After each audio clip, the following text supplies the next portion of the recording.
Hello everyone, welcome to Disha classes. और मुझे उम्मीद है कि दिशा क्लासेस की वीडियोस आपको किसी न किसी एग्ज़ाम को प्रिपेयर करने में ज़रूर हेल्पफुल होंगी।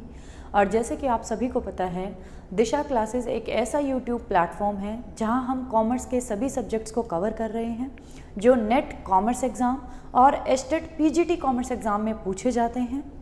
इन दोनों ही एग्ज़ाम्स के प्रिपरेशन के लिए दिशा क्लासेस पर हमने कॉमर्स के 3 सब्जेक्ट्स को स्टार्ट कर रखा है। फर्स्ट है 11th क्लास की अकाउंट्स, सेकंड है मार्केटिंग जो हम फिलिप कोटलर की बुक से कवर कर रहे हैं, और थर्ड जो हमने रिसेंटली स्टार्ट करा है वो है HRM, ह्यूमन रिसोर्स मैनेजमेंट। और ह्यूमन रिसोर्स मैनेजमेंट को हम अश्वथापा की बुक 7th एडिशन से कवर कर रहे हैं। तो स्टार्ट करते हैं आज का टॉपिक। हमने स्टार्ट कर रखा है chapter number 16, developing pricing strategies and programs. Price से रिलेटेड फिलिप कोटलर में एक ही चैप्टर है और इस चैप्टर के भी 14 पार्ट्स हम ऑलरेडी कंप्लीट कर चुके हैं। आज के वीडियो में हम डिस्कस करेंगे पार्ट 15 को। तो एक बार देखते हैं कि भी इससे पहले वाली वीडियो में हम क्या कवर कर रहे थे।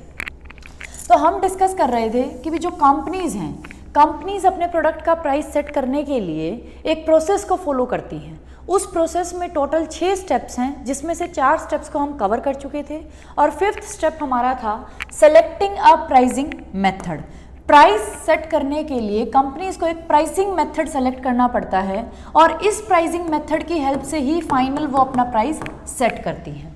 क्लियर? तो टोटल हमारे पास 7 प्राइसिंग मेथड्स हैं जिनकी हेल्प लेके कंपनीज अपने प्रोडक्ट का प्राइस सेट करती हैं। पहला है मार्कअप प्राइसिंग।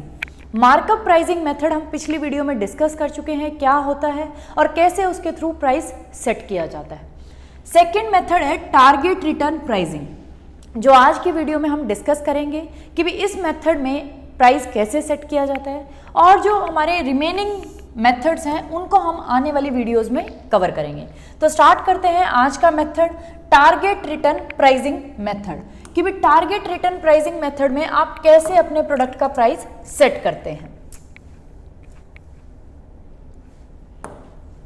ये हमारा सेकंड प्राइसिंग मेथड है जिसकी हेल्प से कंपनीज अपना प्रोडक्ट का प्राइस सेट कर सकती हैं। इन target return pricing the firm determines the price that its target rate of return on investment. जो फर्म है या कंपनी है वो अपनी इन्वेस्टमेंट पे एक रेट ऑफ रिटर्न का टारगेट बना लेती है कि हमारी इन्वेस्टमेंट पे इतना रेट ऑफ रिटर्न तो हमें चाहिए ही चाहिए, और उस रेट ऑफ रिटर्न को देखते हुए वो अपने प्रोडक्ट का प्राइस इस तरीके से डिटरमाइन करती है कि वो प्राइस उनके target rate of return on investment को अचीव करके दे दे या इल्ड कर दे। क्लियर? मीन्स जब कंपनीज अपने प्रोडक्ट का प्राइस सेट करती हैं तो वो इस तरीके से सेट करती हैं कि जो उन्होंने रेट ऑफ रिटर्न अपनी इन्वेस्टमेंट पे मांगा है या टारगेट किया है कि ये रेट ऑफ रिटर्न हम अपनी इन्वेस्टमेंट पे अचीव करेंगे, वो उन्हें अचीव करके दे दे। तो प्राइस आपका जो है वो डिपेंड कर रहा है कि आपका जो target rate of return on investment कितना है। कंपनीज हो सकता है 10% rate of return on investment expect कर रही हो, या हो सकता है वो 20% अपनी इन्वेस्टमेंट पे रेट ऑफ रिटर्न एक्सपेक्ट कर रही हो। तो हमारा जो प्राइस है प्रोडक्ट का वो डिपेंड करता है कि भी आपकी कंपनी का रेट ऑफ रिटर्न क्या है इन्वेस्टमेंट पे, जो वो प्राइस से एक्सपेक्ट कर रही है कि भी प्राइस उन्हें वो अचीव करके दे दे। ये जो हमारा प्राइसिंग मेथड है जिसमें हम अपना target rate of return on investment को कंसीडर करते हैं कि भी इतना हमें टारगेट रेट ऑफ रिटर्न हमारी इन्वेस्टमेंट पे चाहिए, तो हम प्राइस उसके अकॉर्डिंग ही सेट करते हैं। ये किन सर्विसेज में या हम कह सकते हैं किन सेक्टर्स में यूज होता है ये प्राइसिंग मेथड। पब्लिक यूटिलिटीज, आप जैसे बस की सर्विसेज यूज करते हैं, क्लियर? हर एक ऑल ओवर द इंडिया आपको बसेस की सर्विसेज मिलती हैं जो हमारी गवर्नमेंट है, जो हमें पब्लिक यूटिलिटी सर्विसेज हैं। या हम कह सकते हैं रेलवे, जो ऑल ओवर इंडिया आप रेलवे की सर्विसेज लेते हैं, वो भी किस सेक्टर में आता है? पब्लिक यूटिलिटी सेक्टर में। तो जो हमारी पब्लिक यूटिलिटी सेक्टर्स होते हैं उनमें जो हमारा मेन मोटिव होता है वो वहाँ प्रॉफिट अर्न करना नहीं होता कि भी हम बहुत ज़्यादा प्रॉफिट वहाँ अर्न करने का एक्सपेक्ट करते हैं।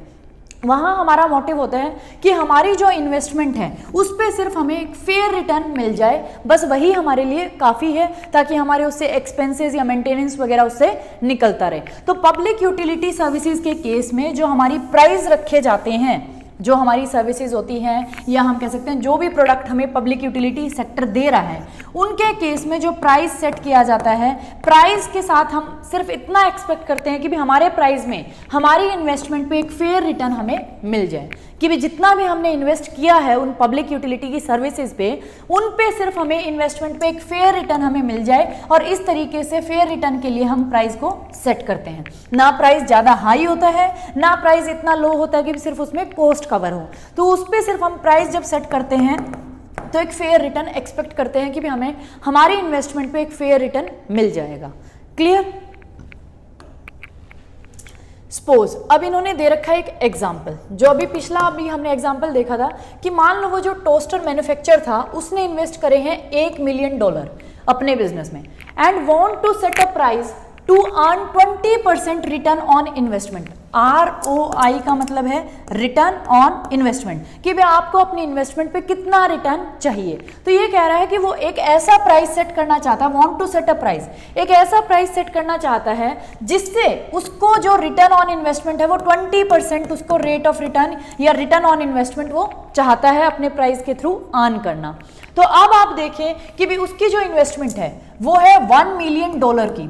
$1 मिलियन पे वो बंदा चाहता है कि भी वो एक ऐसा प्राइस सेट करे कि ताकि उसका जो प्राइस है वो उसे रिटर्न ऑन इन्वेस्टमेंट, मतलब उसकी इन्वेस्टमेंट पे 20% उसे अर्न करने में हेल्प करे। स्पेसिफिकली अगर हम बात करें कि 20% की, क्योंकि अगर आप 1 मिलियन की बात कर रहे हैं, 1 मिलियन का जब आप 20% निकालेंगे, क्योंकि ये उस बंदे की क्या है, इन्वेस्टमेंट, उस इन्वेस्टमेंट पे रिटर्न कितना चाहता है, रिटर्न ऑन इन्वेस्टमेंट कितना चाहता है वो 20%। जब आप इसका 20% निकालेंगे तो वो निकल के आएगा $2 लाख। इतना वो बंदा एक्सपेक्ट कर रहा है कि भी मुझे चाहिए ही चाहिए। तो अब वो जो प्राइस सेट करेगा वो इस हिसाब से सेट करेगा कि भी उसे $2 लाख तो एटलीस्ट कवर हो या अर्न हो। Clear? Target return price is given by the following formula. अब फॉर्मूला क्या है उसके लिए आप देखें। अब ये देखें, कॉस्ट तो ऑब्वियसली वो कवर करेगा। तो जब टारगेट रिटर्न प्राइस की हम बात कर रहे हैं कि भाई प्राइस क्या होना चाहिए, तो सबसे पहले वो अपनी यूनिट कॉस्ट को लिखेगा कि भाई एक यूनिट को बनाने की कॉस्ट कितनी है। एक यूनिट को बनाने की जो भी कॉस्ट होगी उस पर वो क्या करेगा, प्लस करेगा कि भाई जितना उसे रिटर्न ऑन इन्वेस्टमेंट चाहिए। तो इस केस में मान लो हम पिछला ही एग्जांपल लेके आए हैं, तो जिन बच्चों ने वीडियोस नहीं देखी तो आप देख सकते हैं। मान लो उसकी यूनिट कॉस्ट आ रही है 16 रुपीज़। इस 16 रुपीज़ तो ये उसकी फिक्स्ड कॉस्ट है ही, मतलब जो यूनिट कॉस्ट आ रही है इसमें उसकी 10 रुपये वेरिएबल कॉस्ट है और 6 रुपये उसकी हमारी फिक्स्ड कॉस्ट थी। तो 16 रुपीज़ की ये जो कॉस्ट है इसको तो वो कवर करेगा। प्लस अभी हमने निकाला था कि भी जो उसकी इन्वेस्टमेंट है $1 मिलियन, उस पे वो 20% चाहता है, और ये जो रिटर्न वो चाहता है, कितनी यूनिट्स वो एक्सपेक्ट कर रहा है कि भी सेल्स होंगी, वो एक्सपेक्ट कर रहा है उसकी जो यूनिट सेल्स होंगी वो होंगी 50,000 यूनिट्स। 50,000 यूनिट्स चाहता है। तो वो जो अभी हमने बात करी थी कि भी $1 मिलियन की इन्वेस्टमेंट पे 20% चाहता है, जो निकल के आया था हमारा कितना, $2 लाख। क्लियर?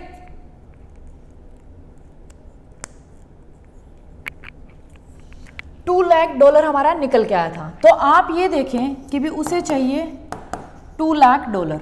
कितनी यूनिट्स पे चाहिए, 50,000 यूनिट्स वो एक्सपेक्ट कर रहा है कि भी उसकी सेल्स होगी। तो एक यूनिट पे वो कितना चाहता है कि भी 2 लाख, जो उसके $2 लाख हैं वो उसे फाइनल चाहिए। तो इतनी यूनिट्स के बांटे, एक यूनिट के बांटे कितना प्रॉफिट आएगा, तो 3 से 3 काट देते हैं, 1 से 1 काट देते हैं, 5 1 5 4 तो 4 रुपये वो चाहता है कि भी उसका एक यूनिट पे उसे प्रॉफिट हो, वो अर्न करे, तभी उसकी इन्वेस्टमेंट पे वो 20% रिटर्न अर्न कर पाएगा। तो उसने इसका क्या कर दिया, 4 इसमें रुपीज़ ऐड कर दिए, तो ये 20 रुपीज़ हमारा यहाँ से आ गया। आप यहाँ भी निकाल सकते हैं कि भी $1,16,000 तो उसके थे ही यूनिट कॉस्ट के। 1 लाख जो $1 मिलियन उसने इन्वेस्ट करे हैं उसका 20% निकाला, वो हमारे पास आ जाएगा इतना। इसको उसने डिवाइड कर दिया 50,000 यूनिट की सेल से, क्योंकि उसकी सेल्स वो एक्सपेक्ट कर रहा है कि भी 50,000 की तो उसकी सेल्स होंगी ही होंगी। Clear? The manufacturer will realize this 20% rate of return on investment provided its cost and estimated sales turn out to be accurate. ये कह रहा है जो अगर मैन्युफैक्चर ये रियलाइज करना चाहता है कि भी उसको 20% मिले अपनी रिटर्न ऑन इन्वेस्टमेंट, जो उसकी इन्वेस्टमेंट पे है उस पे उसको 20% मिले, ये तभी की बात हो रही है अगर उसकी कॉस्ट जो उसने 16 रुपीज़ लगाई है और जो उसने एस्टिमेट करी है अपनी सेल्स जो 50,000 सेल्स वो एक्सपेक्ट कर रहा है वो दोनों ही क्या होनी चाहिए, एक्यूरेट, तभी वो इस अमाउंट को कमा पाएगा जो वो चाहता है अपनी इन्वेस्टमेंट पे।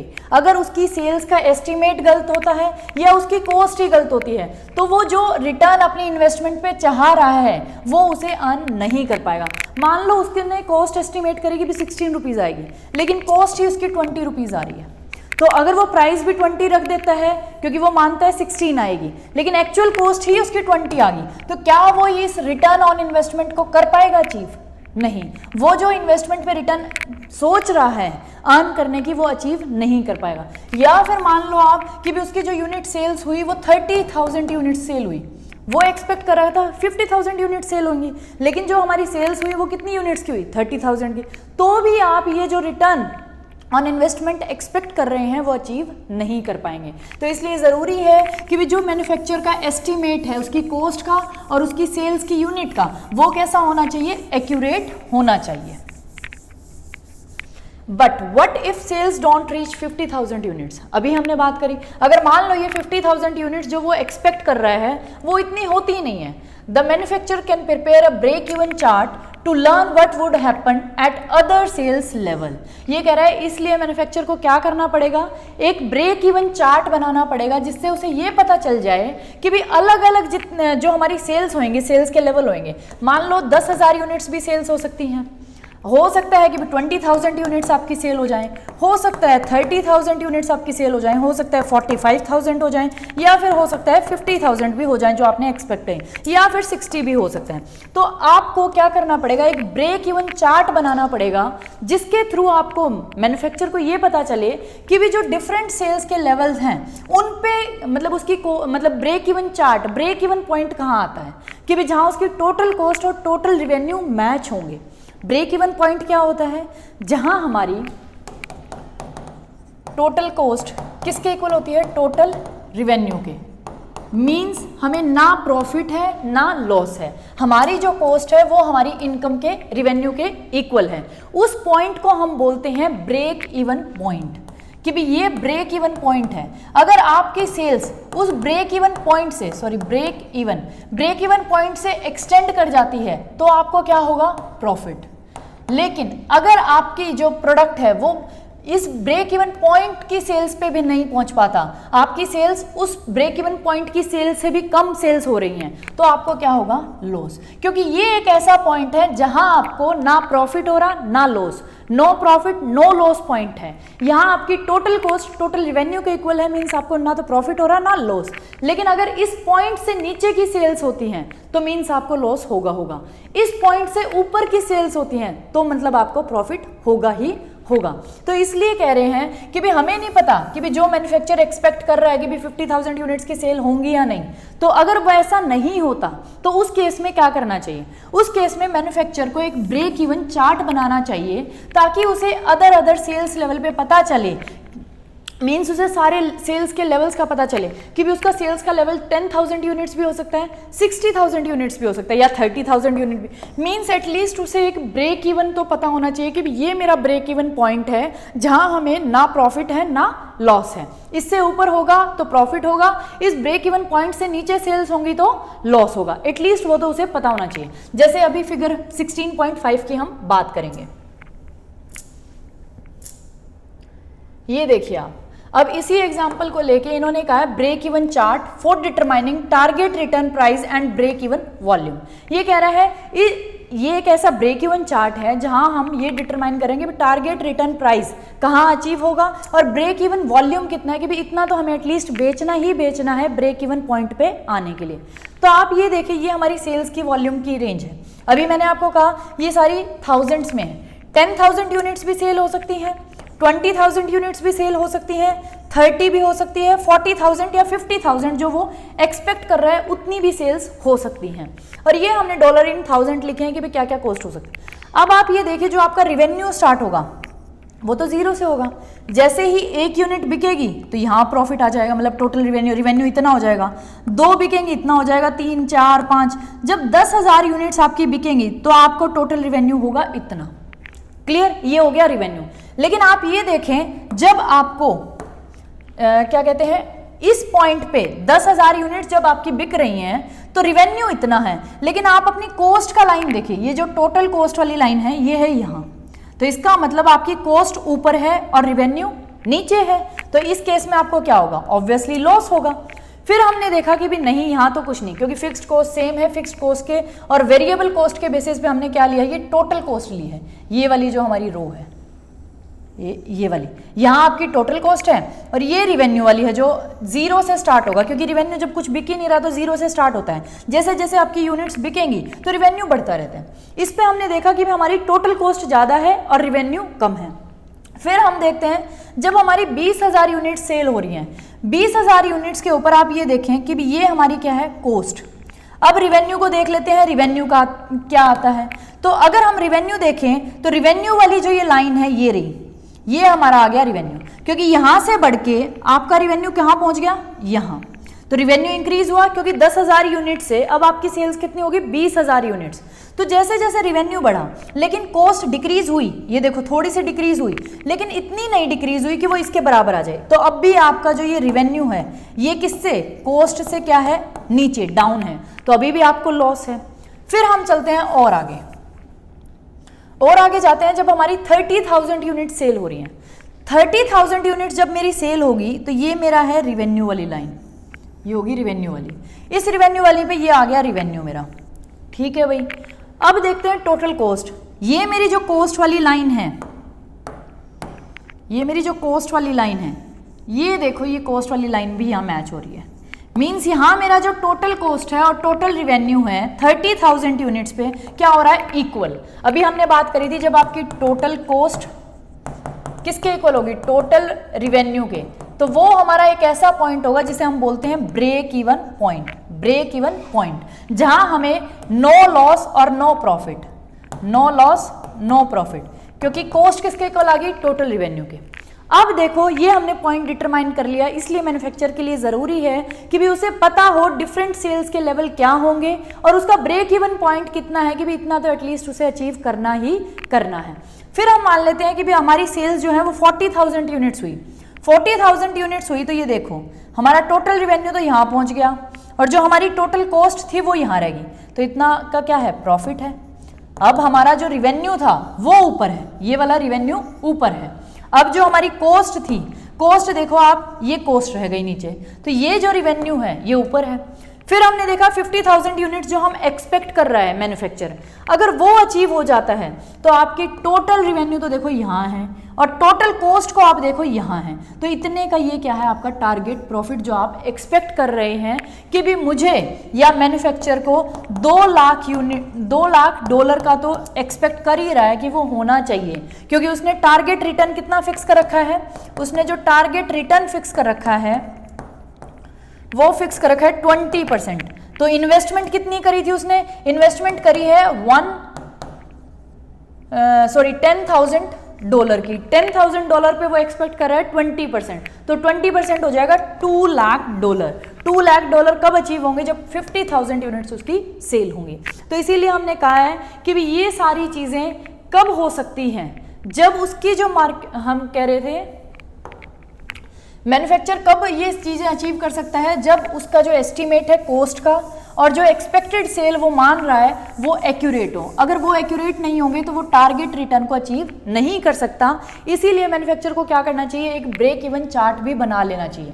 फिक्स्ड कॉस्ट, अब इसी की एक्सप्लेनेशन यहाँ उन्होंने दे रखी है कि फिक्स्ड कॉस्ट हमने माना कि भी 3 लाख डॉलर्स है, रिगार्डलेस ऑफ सेल्स वॉल्यूम, उस पर सेल्स वॉल्यूम का कोई फर्क नहीं पड़ता, वो तो फिक्स्ड है। वेरिएबल कॉस्ट आपको नहीं दिखा रखी, जो हमारी वॉल्यूम के साथ इंक्रीज होती रहती है। Total cost equal to the sum of fixed, और जो हमारी टोटल कॉस्ट बन के आती है वो variable cost plus fixed cost से मिलके बनती है। ये हम कॉस्ट वाले पार्ट में पढ़ चुके हैं, पिछली वीडियो आप देख सकते हैं। Total revenue curve start at zero, और अभी हम मैंने आपको बताया था टोटल रिवेन्यू की जो कर्व है वो जीरो से स्टार्ट होती है, क्योंकि जब कोई यूनिट बिकी ही नहीं तो रिवेन्यू कैसा है, जीरो। लेकिन जैसे जैसे एक यूनिट बिकेगी उसके साथ वो राइज होना स्टार्ट हो जाएगा। Total revenue total cost curve जो 30,000 यूनिट्स पे आती हैं, वहां एक दूसरे को क्या कर रही हैं, क्रॉस कर रही हैं। क्रॉस करने का मतलब है ये हमारा ब्रेक इवन वॉल्यूम है कि भाई इतना तो आपका बिकना ही बिकना चाहिए, जब जाके आप ऐसी कंडीशन में होंगे जहां आपको ना प्रॉफिट ना कोई loss. Clear. Break even volume निकालने के लिए एक और हमारे पास फॉर्मूला है। आप प्राइस में से वेरिएबल कॉस्ट को तो लेस कर दो, जब जो फिक्स्ड कॉस्ट बची। अब एक बात बताओ, अभी मैंने आपको बताया कि भी टोटल कॉस्ट है, उसमें एक वेरिएबल कॉस्ट है, एक आपकी फिक्स्ड कॉस्ट है।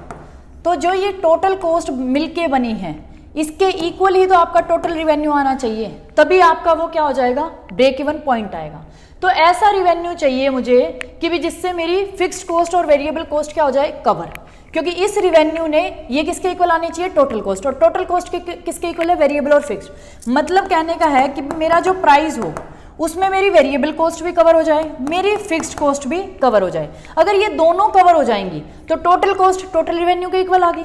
अब इस प्राइस में से सबसे पहले मैं लेस कर देती हूँ वेरिएबल कॉस्ट, जो मेरे को पता है। तो मैंने क्या किया, प्राइस में से लेस कर दी वेरिएबल कॉस्ट, अब बची फिक्स्ड कॉस्ट। अब जो ये पार्ट बचा है, मान लो 10 रुपए का प्राइस रखा मैंने, उसमें से 2 रुपए वेरिएबल कॉस्ट थी, अब रह गया फिक्स्ड कॉस्ट। तो ये जो 8 रुपए हैं, इन 8 रुपयों में मेरी फिक्स्ड कॉस्ट को क्या होना है, कवर होना है। मतलब मेरे 8 रुपए किसके बराबर होने चाहिए, फिक्स्ड कॉस्ट भी मेरी कितनी होनी चाहिए, 8 रुपए। और अगर मेरे प्राइस से वो 8 रुपए फिक्स्ड के भी कवर हो रहे हैं, क्योंकि वेरिएबल को तो मैंने पहले ही लेस कर लिया, प्राइस में से वेरिएबल कवर कर ली, वेरिएबल कवर करके जो मेरा पैसा बचा उससे मेरी फिक्स्ड कॉस्ट भी कवर होनी चाहिए। और ऐसा वॉल्यूम अगर मुझे मिल जाता है तो वो मेरा होगा ब्रेक इवन वॉल्यूम। ये देखिए फिक्स्ड कॉस्ट अभी हमने बात करी कि $3 लाख है, वो मैंने लिख दिया। प्राइस उस बंदे ने सेट किया 20 रुपीज, 20 रुपीज में से वेरिएबल कॉस्ट हमने मान ली कि भी 10 रुपीज वेरिएबल कॉस्ट है। तो 10 रुपीज जो वेरिएबल कॉस्ट है, जो हम एक्सपेक्ट करके चल रहे थे कि भी कॉस्ट इतनी होगी, क्योंकि पिछले एग्जांपल में अभी मैंने बताया कि 16 की टोटल कॉस्ट है, 10 वेरिएबल के थे प्लस 6 रुपीज उसमें किसके थे, फिक्स्ड के, 6 रुपीज फिक्स्ड के थे। तो 10 रुपीज हम वेरिएबल मान रहे हैं। तो वेरिएबल जो कॉस्ट है प्राइस में से, प्राइस मैंने माना 20 रुपीज, 20 में से 10 चले गए, ये मेरे कवर हो गए। तो अब बचे 10 रुपए। अब वो 10 रुपए 3 लाख को कितने यूनिट्स पे कवर करने पड़ेंगे, 3 लाख रुपए कवर करने हैं, और 10 रुपए बच रहे हैं एक यूनिट पे। तो कितनी यूनिट्स बेचनी पड़ेगी कि भी 3 लाख बच जाएं, 3 लाख बचेंगे 30,000 यूनिट्स पे। अब जब आप इसको डिवाइड करेंगे इससे, तो 30,000 यूनिट्स आपको सेल करनी पड़ेगी, जब जाके आपका ब्रेक इवन पॉइंट आएगा। या इस 30,000 यूनिट्स को हम बोल सकते हैं कि ब्रेक इवन वॉल्यूम है, कि भी इस पे जाके आपका ब्रेक इवन पॉइंट आपको अचीव होगा। क्लियर।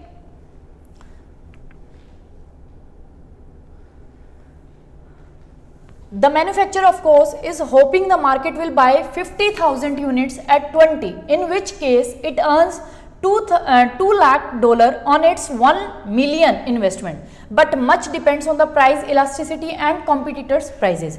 ये कह रहा है कि भी जो हमारा मैन्युफैक्चर है वो एक्सपेक्ट करता है कि भी मार्केट उसकी 50,000 यूनिट्स को खरीद लेगी $20 पे। अगर ऐसा हो जाता है तो वो अपनी 1 मिलियन इन्वेस्टमेंट पे जो 20% उसने अर्न करने की सोची है, want to set a price to earn 20% return on investment. उसकी इन्वेस्टमेंट थी 1 मिलियन की, उस 1 मिलियन पे जो वो 20% रिटर्न अर्न करना चाहता है वो अर्न कर लेगा अगर 50,000 यूनिट्स उसकी 20 रुपए पे मार्केट में बिक जाती है। बट मच डिपेंड्स, लेकिन ये चीज़ इस चीज़ पे डिपेंड नहीं करती कि भी सिर्फ आपने एक रिटर्न टारगेट रिटर्न फिक्स कर लिया, प्राइस सेट कर दिया और हो जाएगा। ये डिपेंड करता है कि भी आपकी प्राइस इलास्टिसिटी क्या है, आपके कॉम्पिटिटर्स के प्राइजेस क्या है। अनफॉर्चुनेटली क्योंकि कॉम्पिटिटर के प्राइजेस भी इफेक्ट करेंगे। अगर वो मान लो यही चीज़ जो आप 20 की बेच रहे हैं, क्योंकि आपकी तो आपने तो डिसाइड कर दिया कि भी 20 रुपये आनी चाहिए, तब मेरी जो ये रिटर्न है मैं चाहती हूँ अपनी इन्वेस्टमेंट पे 20% का रिटर्न, ये मेरा अचीव हो जाएगा। लेकिन कॉम्पिटिटर के प्राइसेस को तो आपने नहीं देखा, आपने प्राइस की इलास्टिसिटी को नहीं देखा कि प्राइस के साथ आपकी डिमांड कितनी फ्लक्चुएट होती है, उस चीज़ को आपने नहीं मेजर किया। तो unfortunately target return pricing tends to ignore these consideration, और इसीलिए जो हमारी ये टारगेट रिटर्न वाली प्राइसिंग मेथड है ये इन चीज़ों को इग्नोर कर देता है। The manufacturer need to consider different prices and estimate their probable impacts on sales volume and profit. इसलिए ज़रूरी है, ये इसका ड्रॉबैक हम कह सकते हैं कि भी मैन्युफैक्चरर को एक सिर्फ ये नहीं सोचना चाहिए कि भी टारगेट रिटर्न मुझे अचीव करना है और उसके लिए मैंने सिर्फ अपना प्राइस फिक्स कर दिया और बात खत्म। उसको अपने प्रोडक्ट की प्राइस इलास्टिसिटी भी देखनी चाहिए कि भी उसके प्राइस के साथ उसकी डिमांड कितनी इलास्टिक है, कितनी चेंज होती है, और उसे कॉम्पिटिटर के प्राइजेस को भी देखना चाहिए। उसे ये देखना चाहिए कि भी डिफरेंट प्राइजेस पे उसके क्या इंपैक्ट होता है उसकी सेल्स वॉल्यूम पे और उसके प्रॉफिट पे डिफरेंट प्राइजेस का। The manufacturer should also search for ways to lower its fix and variable cost because lower cost will decrease it required break even volume. ये कह रहा है और मैन्युफैक्चरर को ये ट्राई करना चाहिए कि वो अपनी फिक्स्ड कॉस्ट को और अपनी वेरिएबल कॉस्ट को कम से कम लॉ करके लोअर लेके आए, क्योंकि अगर उसकी वेरिएबल कॉस्ट और फिक्स्ड कॉस्ट कम हो जाएगी तो ब्रेक इवन पॉइंट भी तो कम आ जाएगा। मीन्स अगर मान लो यहाँ हम बात कर रहे हैं, अगर 10 रुपये उसकी वेरिएबल कॉस्ट आ रही है, वो इसको रिड्यूस करके 8 रुपये लिया है और फिक्स्ड कॉस्ट को भी वो रिड्यूस करके 2 लाख लिया है, तो जो इसका ये ब्रेक इवन पॉइंट आया है, वॉल्यूम आया, ये कम नहीं हो जाएगा? हो जाएगा। देखो 2 लाख रुपये उसे फिक्स्ड कॉस्ट के कवर करने हैं, 20 रुपये वो प्राइस रख रहा है, 20 में से इसको हम मान लेते हैं 10 की जगह 5 मान लेते हैं, अगर वो इसे रिड्यूस करके 5 ले आता है, राउंड ऑफ नहीं करना पड़ेगा। तो अब 10 में से वो क्या करेगा, 5 रुपये उसने वेरिएबल कॉस्ट के निकाल दिए, वेरिएबल कॉस्ट कवर करके टोटल बचे 15 रुपये। अब जो ये 15 रुपये हैं, इन 15 रुपयों ने कवर करनी है ये 2 लाख की कॉस्ट, तो कितनी यूनिट्स को कवर करनी पड़ेगी? तो जब आप इसको 15 से डिवाइड करेंगे तो आपको पता चलेगा कि ये राउंड ऑफ करके 30,000 से कम आ जाएगा। मीन्स हो सकता है आपकी 15,000 यूनिट्स आ जाए। तो अब आपकी जो ब्रेक इवन वॉल्यूम आई, पॉइंट आया, वो आया 15,000 यूनिट्स का, कि 15,000 यूनिट्स पे आपका ब्रेक इवन पॉइंट आ जाएगा जहां नो प्रॉफिट और नो लॉस होगा। इससे ऊपर 15,000 से जितनी भी ऊपर यूनिट्स बिकेंगे उस पर आपको प्रॉफिट होगा ही होगा। तो आप इजीली अपना जो रिटर्न रेट ऑन इन्वेस्टमेंट आपने फिक्स किया है, rate of return on investment जो आपने फिक्स किया है, वो इजीली अचीव कर लोगे, क्योंकि अब 15,000 के बाद ही आपको प्रॉफिट हो जाएगा शुरू। तो आप हो सकता है 30,000 यूनिट्स पे तो अपना जो ये रिटर्न आपने इन्वेस्टमेंट पे फिक्स किया है उसी को अचीव कर लो। अगर ये फिक्स्ड कॉस्ट और वेरिएबल कॉस्ट ज़्यादा होगी तो आपका जो ब्रेक इवन पॉइंट आएगा वो बहुत आगे आएगा, जैसे 30,000 यूनिट्स। तब आपको कवर करने के लिए कितनी बेचनी पड़ेगी? 50,000 यूनिट्स। क्लियर? तो इसलिए मैन्युफैक्चरर के लिए ज़रूरी है कि वो अपनी फिक्स्ड और वेरिएबल कॉस्ट को कम करे, ताकि उसका जो ब्रेक इवन पॉइंट है या वॉल्यूम है वो क्या हो जाए, डिक्रीज हो जाए, और उसके बाद उसको प्रॉफिट होना स्टार्ट हो जाए। क्लियर?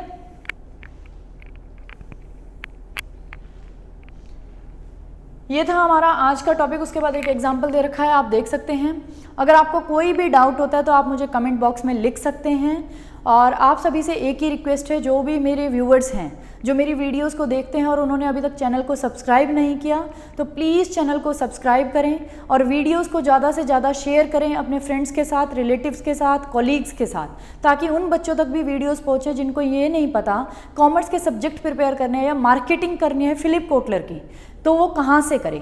क्योंकि आज तक YouTube पे कोई भी ऐसा चैनल या प्लेटफॉर्म नहीं है जो फिलिप कोटलर को लाइन वाइज ऐसे डिटेल में, इतना डिटेल में कवर करके दे।